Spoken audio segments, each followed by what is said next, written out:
और इमरान खान साहब को बचाने के लिए अब उनके पास तो कोई साथी रहा नहीं है, तो सब ड्रामेबाजी कॉम्प्रोमाइज़ लोग हैं। जो मैंने आपको पहले कहा था, जिस तरीके की मैंने आपको कहानी सुनाई थी, वैसे ही आपने देखा कि लोग निकल भी गए, प्रोटोकॉल भी आ गई, गाड़ियाँ भी आ गई, हूटर भी बच गए, और अब कहानी के लिए सब अंदर खाने मिल के ड्रामा कर रहे हैं, गरीबों को मरवाने के लिए फिर आगे ला रहे हैं।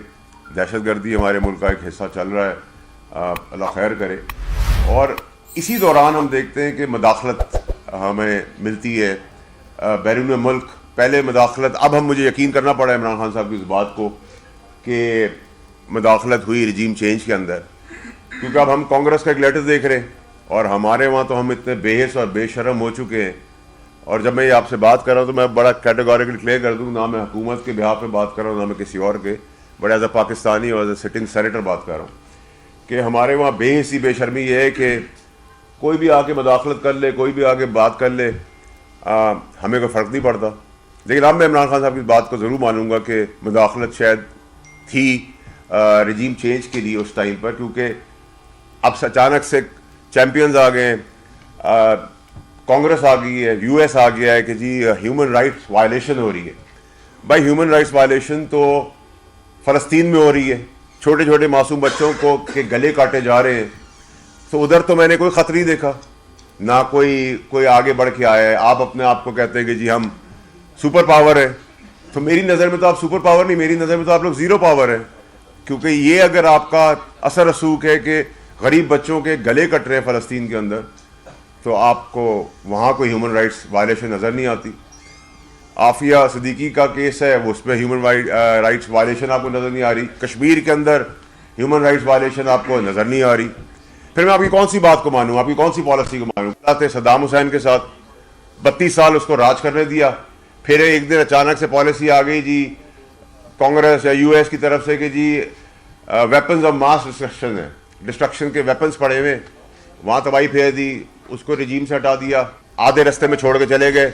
वहाँ हमर्स, हेलीकॉप्टर, गोला बारूद, बंदूकें, नाइट विजन गॉगल्स सब छोड़ के चले गए, ना उसके इर्द गिर्द के ममालिकों को लिस्ट दी, ना कोई चीज़ की। फिर आप लोग चैंपियन बने हुए हैं, फिर आप कहते हैं हमारे मुल्क के हालात ये हो गए, हमारे मुल्क का। भाई आपके मुल्क के अंदर अंगूठी पहन के, तो हम में और आप में फ़र्क क्या है? आप भी डोनाल्ड ट्रंप की खवातीन के केसेस करते रहे, पूरी दुनिया के केसेस में करते रहे, हम भी करते रहे। आपने भी वहाँ जाली एफआईआर काटी, हमने भी यहाँ जाली एफआईआर काटी थी। तो ये अगर पाकिस्तान और अमेरिका का मुआवजा करें, कंपेरिजन करें, तो मुझे तो कोई उसमें कोई डिफरेंस नज़र नहीं आता। बल्कि हम तो चले डेवलपिंग कंट्री है या थर्ड वर्ल्ड कंट्री है, डॉलर्स दे के आप मिलियंस, मतलब ये सब इल्ज़ाम तो मैं भी घूम के लगा सकता हूँ। आज जो आप मेरे मुल्क पे इल्ज़ाम लगा रहे हैं, कभी आप मेरी डेमोक्रेसी के अंदर हैं, कभी आप मेरी जुडिशरी के अंदर हैं, कभी आप मेरी इस्टेब्लिशमेंट के अंदर हैं, कभी आप मेरी पुलिस के अंदर हैं। आप चाह क्या रहे हैं? आप इमरान खान साहब के लिए बेहतरी कर रहे हैं या इमरान खान साहब के लिए नुकसान कर रहे हैं? क्योंकि कभी आप फ्रीडम ऑफ स्पीच के तहत हमारे मज़हब के ऊपर नबी पाक सल्लल्लाहु अलैहि वसल्लम की शान में गुस्ताखी कर लेते हैं, अपनी नबी की, आप कहते हैं फ्रीडम ऑफ स्पीच है। ये इंस्टिगेट ऑफ वायलेंस है, आप आग लगा रहे हैं। कभी आप चलते हुए आदमी को बच्चों के सामने हरास कर देते हैं, आपके मुल्क के अंदर गालम गलोच करते हैं, गाड़ियों में लाते मारते हैं, आप कहते हैं फ्रीडम ऑफ स्पीच है। तो ये आग लगाने की चीज़ें हैं या ये आग बुझाने की चीज़ें हैं? इसी तरह आज आप आगे, जब आपको पता है पाकिस्तान में कोई भी वेस्टर्न मदाखलत जब भी हुई है, पाकिस्तानी कौम ने उसको रिजेक्ट किया। अब आप आ गए सियासत के अंदर, इमरान खान साहब के लिए आ गए, पहले आपने उनको निकालने के लिए आए थे। आप क्या चाह रहे हैं? देखिए, मैं तो अभी भी आज प्रेस के आगे जो बात करें, तो सारा ड्रामा 24 को पानी का बुलबुला जो बनने जा रहा है, कुछ भी नहीं होना। अंदर खाने अभी बात हो रही है, लेटे हुए। गड्ढापुर किसका पैगाम लेके गया है? पूरी पीटीआई की आदत किधर है? पाकिस्तान जिस हिस्से में नजर आ रही है, सब केपीके में बैठे हुए। कोई अपनी कॉन्स्टिट्यूशन के अंदर है? नहीं बैठा हुआ। भाई आप अपने बच्चे लेके आए, किसी का बाप खड़ा हो गया है सियासत करने जेलों के ऊपर, किसी की माँ खड़ी होगी, किसी का बेटा खड़ा होगा, किसी की बेटी खड़ी होगी, किसी की बीवी खड़ी होगी, गुलाम है सारे रियासत। जो सबकी कन्वेंशनल पॉलिटिक्स थी पटवारियों की, उससे ज्यादा घटिया सब नौकरों की तरह पीछे खड़े हुए जी। 25 साल पुराना आदमी अगर 5000 आदमी ही लाएगा, उसको निकाल देंगे। भाई किसी की बाप की जागीर है, ये मुल्क है, पॉलिटिकल पार्टी, हमने भी 15 साल इसमें दिए, हमें बताएंगे इस पार्टी के बारे में, हम पे कोई हुक्मरानी करेगा। कल मेरा बेटा आके आपसे बदतमीजी करना शुरू कर दे, आप कहेंगे ना भाई बाहर निकलो, वो बदतमीजी नहीं कर सकता, तुम कैसे कर सकते हो? ये अब कौम के आगे तमाशा ड्रामा क्लियर होना चाहिए। होना क्या है? वैसे तो मैं सरप्राइज नहीं होऊंगा कि इस सब प्रेशर के बाद भी इसमें कोई डेट चेंज हो जाए या कोई पोस्टपोन्ड हो जाए या ये